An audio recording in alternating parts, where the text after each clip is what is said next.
It's bizarre. You know, PC? Yeah, everyone's gone PC, but not here in Sweet and Sour. And we've got 4 beautiful panellists coming your way right now. They're all in the green room. They're going to join me fairly shortly, and we'll be discussing these issues that you people at home have written into us. Aussies are a bunch of hypocrites. Why? Something to do with the election. We should have voted for climate change, apparently. We're not doing anything about it. 2 years ago, my wife left me. The big problem is that her mother, the grandmother, doesn't want to see their kids. 2 years ago, she hasn't seen them for 2 years. And mum writes in because she's got too many people at the dinner table. The friends of the kids. She wants quality family time, but she can't get it because there are too many snouts in the trough. All these letters, terrific panellists coming your way right now. Don't go away. Got a problem, big or small, would a miracle be nice? Our motley crew is back, churning out advice. You might even laugh a bit in the following half hour. Park your backside on the couch, cause baby it's time for Sweet and Sour. Right here on Sweet and Sour. It's time for Sweet and Sour. It's time for Sweet and Sour. Good evening, everyone. Welcome to Sweet and Sour. Lovely to have your company. Gary Mitchell with you for the next, what did I say last time? Chatfield. Changes every time I'm on the Chatfield, Funfield. You know what it is. Let's meet some of the panellists that are going to be addressing your issues right now. First up, hello, gorgeous Courtney. Hi. How are you? I'm great. Thank you for having me. Yeah, I'm great. where do you get all your energy? Yoga. No, I don't think that's true. Yeah, energy makes energy. Yes, it is. Does it? Energy is. makes energy? Yeah. You get some from your mum, though. Einstein. That's the second time I've spoken about him today. I do get it from my mother. Yeah. And was your I dad don't have energetic as as much well? my mother, actually. I hope I have as much energy at her age. Oh, she's terrific. She comes on Sweet and Sour as well, doesn't she? Yeah, she does. She's Hello, gorgeous. Nola. How are you? When are you coming back on? Bet she was jealous that you're on tonight and she's not. Oh, she's good. She's all Say cool. hello to Hello, Luanne. Hello. Love conferences. Love conference. Whereabouts?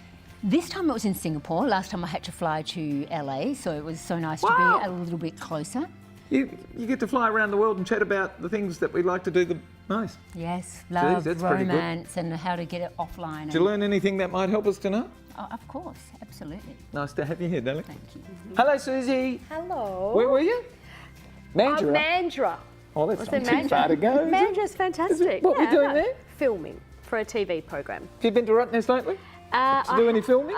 No, I haven't been filming at Rottnest. It's all But I am on the board, and my term is finishing. Boo. The end of this month. Yeah. We never went glamping. Oh. Is it? It's successful. It's opened. It's doing Fantastic. great. All right. Yeah, well, really good. Well, you can get cheap rates now, can't you? Huh? No, I can never been able to get cheap rates, and I haven't. No. Hello, Yvonne. Do you want to come glamping with us as well? I would love to come You glamping. don't have any time. Your postgrad's taking everything. Yeah. How's that going? Really, really good. I just spent a week at Channel 7 doing work experience. That was really fun. Very intense. Oh, wonderful. Oh, we know a lot of good people at yeah, Channel you 7. do. We do. Here we go. First letter. Dear Mitch, we Aussies are a bunch of hypocrites, aren't we? We like to think we're environmentally conscious and that we're concerned about climate change. But what are we personally doing about it? We just voted to return the Libs, who are the anti-climate party, and so did I. I didn't want to lose my dwindling income to more taxes and other huge changes. We complain about rising fuel prices, but we won't give up the big vehicles and our lifestyle. We're ranked lowest in the world in the use of public transport. Well, I didn't know that.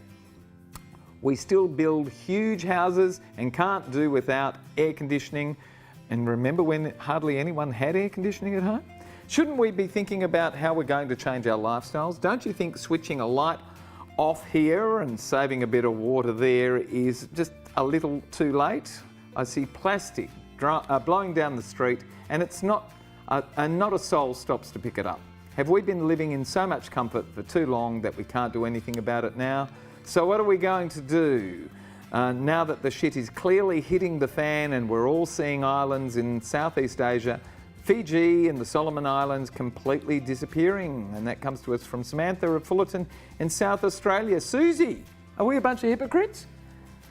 What are we going to do? No, well, what can we do? What are we doing? I just sort of get annoyed Panic. I get annoyed by letters like this. You know, so what are we going to do? I mean, I would say, what are you going to do, Samantha? What are each one of us going to do I do a lot. individually? I mean, I think it's important that we stop saying, what's everyone going to do? What's the government going to do? We need to be actually making a difference. It starts with us. And I would dare Samantha that this is the last day that she provides commentary on everyone else and what they're not doing, and actually take ownership and make the change so that she is actually doing her bit. And there's so many things that you can do, and we all know what they are. They're in the press. We know what to do.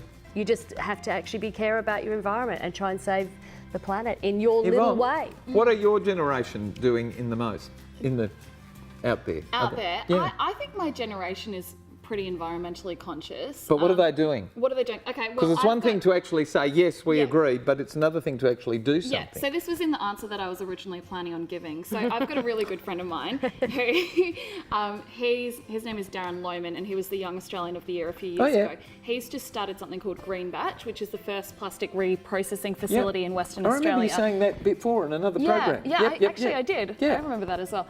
But yeah, he found that it was too difficult to go through the government. There was too much red tape. So he thought, I'm just going to start my own grassroots movement and try and make a difference in my own capacity. But I also think that a large part of it is lack of education. I think a lot of people don't realise just how bad the environmental crisis is, and that there are ways that we can be doing things to improve stuff. And I think much the same as like the free range egg situation, if there are more opportunities out there for us to be environmentally conscious, like for example giving our plastic to somebody who is going to reprocess it instead of, you know, having it burnt or going into landfill, then I think people generally want to do the right thing. They do. What are you doing, Courtney? I myself, we try our best to do. My husband and I travelled through South America, and we've lived off the grid. His family live in New Zealand off the grid, all off solar, water tanks. Wow, that's huge. Yeah, like really extreme scenarios. So when we get back here, you know, like each night while my kids are in the bath, get out of the bath after they get out of the bath. I scoop up my bath water and I water all of my garden like a crazy lady. My kids are running around naked. Mum, dress us. I'm like, hold on. Extreme attempts. But little things like that, I think, have been drummed into us from our own experiences, and, you know, wasting water, littering, composting. Well done. Little things like that, but it really has to be daily practices, and it really needs to be talked about more. I do think that we live very privileged here in Australia, and I do think, you know, she's right about the air conditioning. I mean, who remembers laying in bed with your undies on and a wet flannel and the little fan? You know, good times. Like just little things. Lou, we'll bring you in. Yeah. What are you doing? Man in the mirror, I say. You know, like, don't Same worry as about Suzie. what everybody else is doing. Go and do it. Go and do it. Collectively, and inspire we'll other people to do it. Be the change. We do the same. Take recycled water out of the bath. We don't watch TV, for example, so we're not using extra power. And You don't watch TV? You know, blowing. We hope people watch TV, so they're I really don't. But I'm glad I don't live in South Australia to see the plastics blowing down the street, because I don't walk around in Perth seeing plastics running down, you know, rolling down the street. So I think it's an over-exaggeration, and if you want to know what you're doing, start doing it. If you see it rolling down the street, pick it up. Pick it up. It's nobody else's problem. And it feels It's yours, good it's to pick it ours. up. It feels good. We to asked stop. you at home if we are such a sports society that we can't trade our comforts for climate restoration. And here's what you said. Believe it or not, 82% of people said we are a sports society. Well, it may well be, but that doesn't mean to say that we can't change and we can't start becoming far more mindful. Speaking of which, when we come back, we're going to be talking about a chap who's divorced, and now his mother-in-law doesn't want to see her grandchildren, and she's just penalising him, doesn't realise she's penalising them as well. When we come back, more of Sweet and Sour and the ladies. See you then.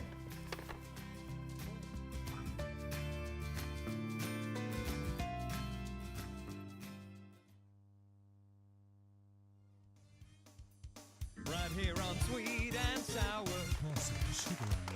It's time for Sweet and Sour.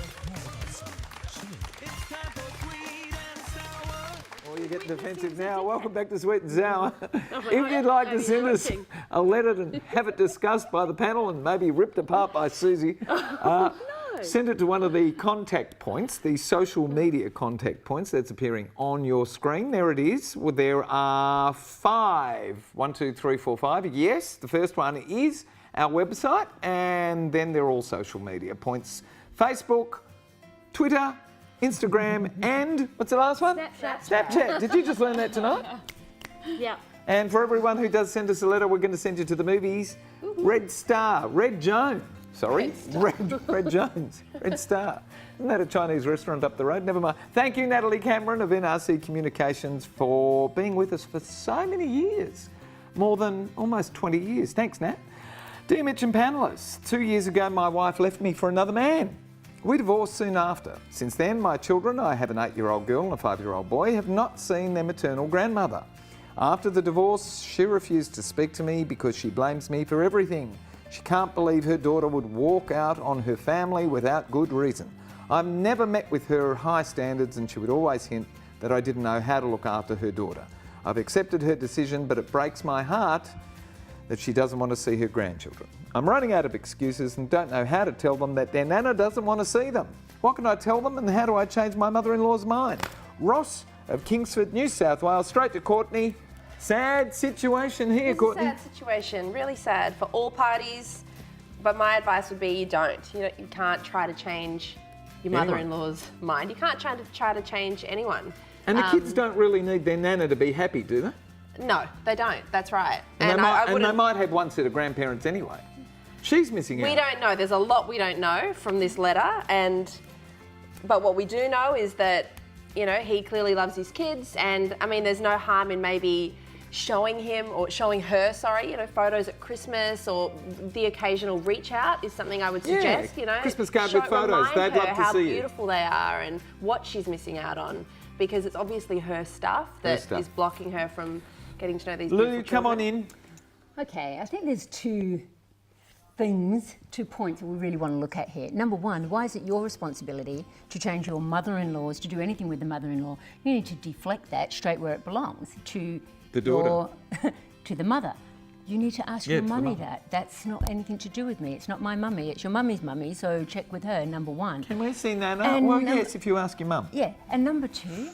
I think that she's actually doing them a favour not seeing them. What a sounds judgmental like cow. Who wants that kind of judgment actually deflected onto their children? You don't. And if you're going to make a judgment that this is your fault or this is your fault, they're better off actually not being in that world. So I think that there's a bit of gratitude that he should be having, not so much of a problem with it.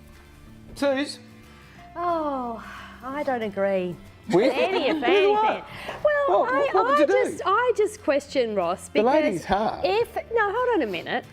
When you divorce, your pet mother is going to support you. Yes, but to the extent of but if the children are going to their mothers, then they would be obviously seeing their grandparents. Well, how do you know it's obvious? Well, otherwise the mother doesn't see the children at all. Let's just say she's left and she's off with whoever she's with. She's left her family. Then I wouldn't be worried about my children not seeing their grandmother. I'd be worried about my children not seeing their mother.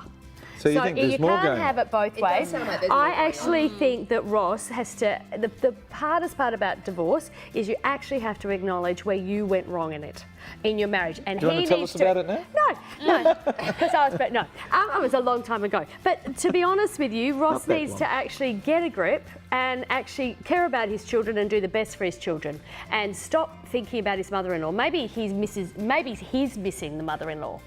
Maybe that's the problem. Well, I think so. Yvonne? Yes.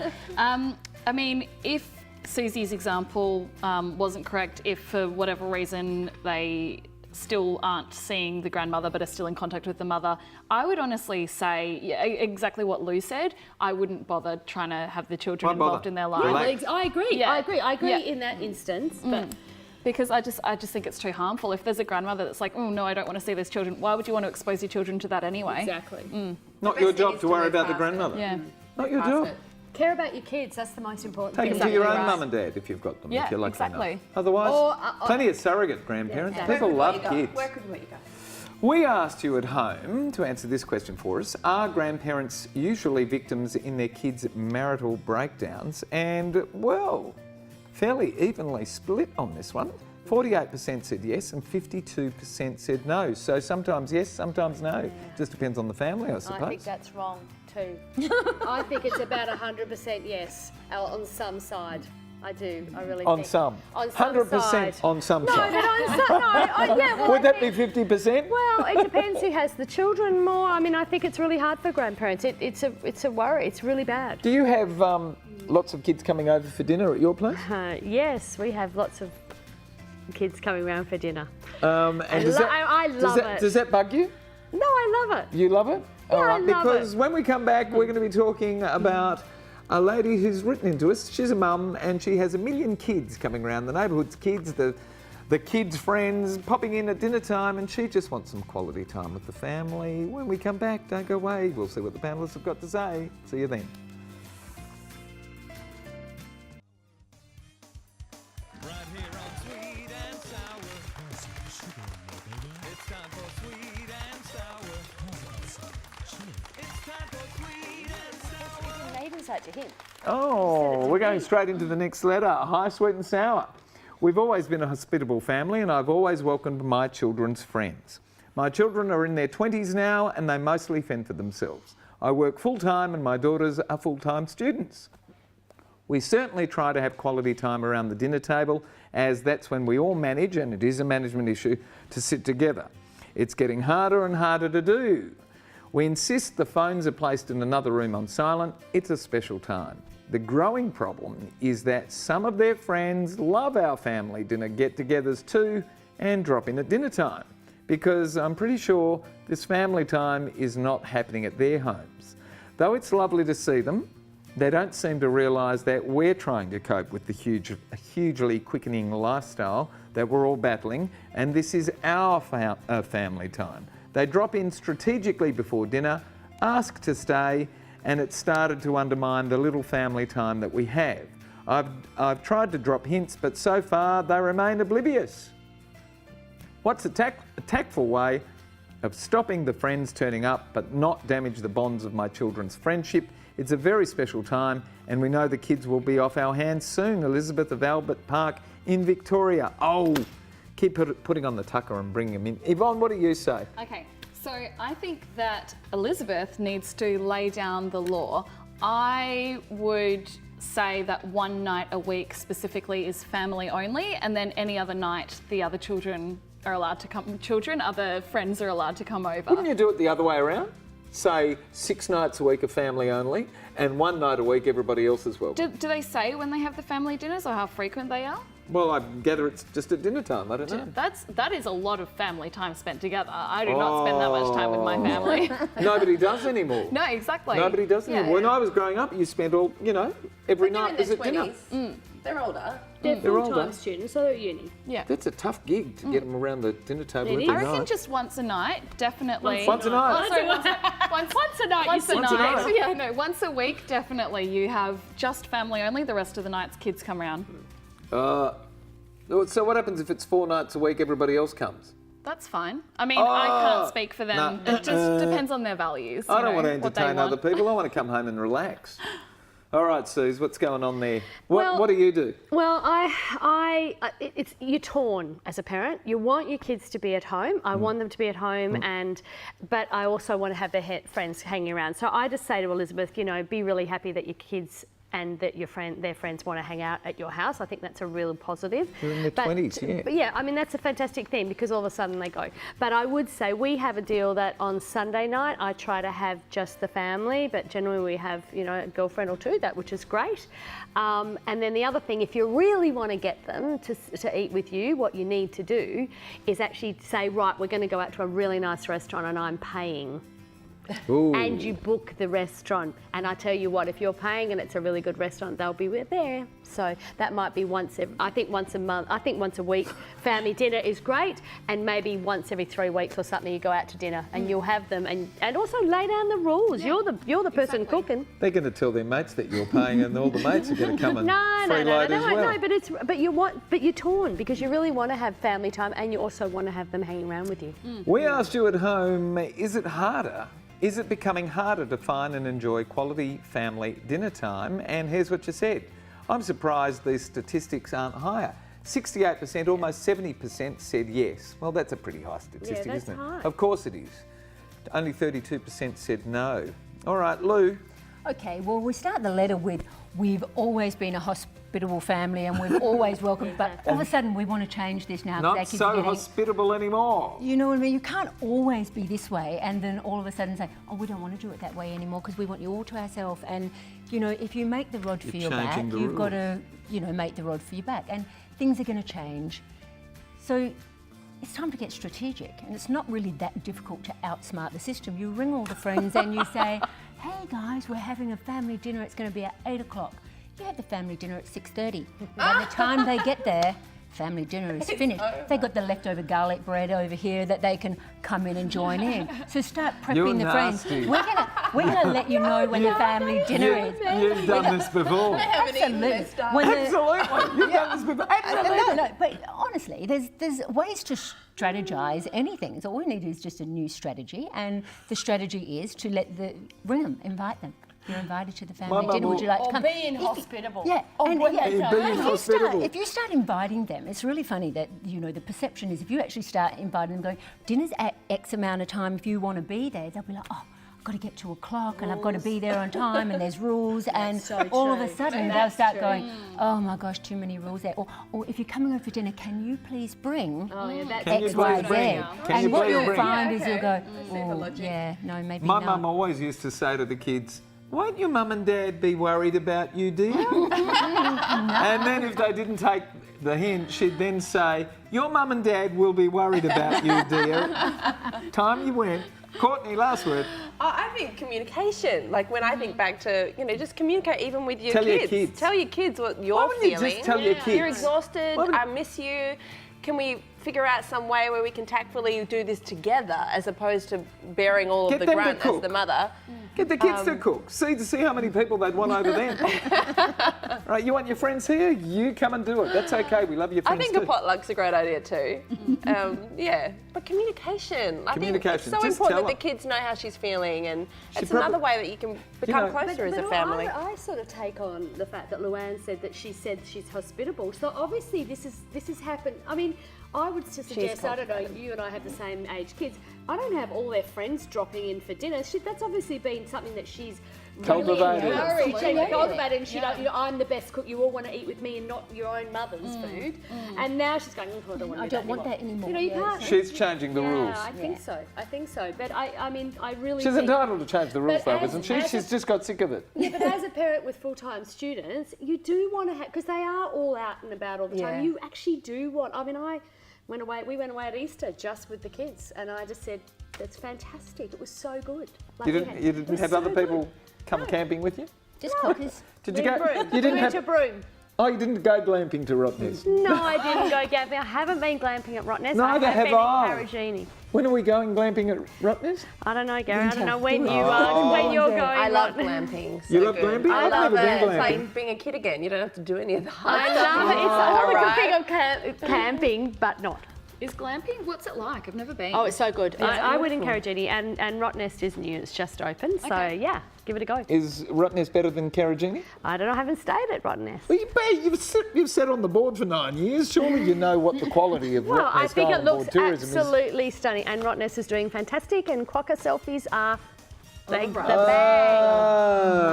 gosh! All right, we're going to have to wave goodbye, ladies. I've had a ball, and we haven't really finished our conversation. So can you all come back next week? Can we? Yeah. We can. Yes, Can we? as long as you cook dinner, because we're all coming over.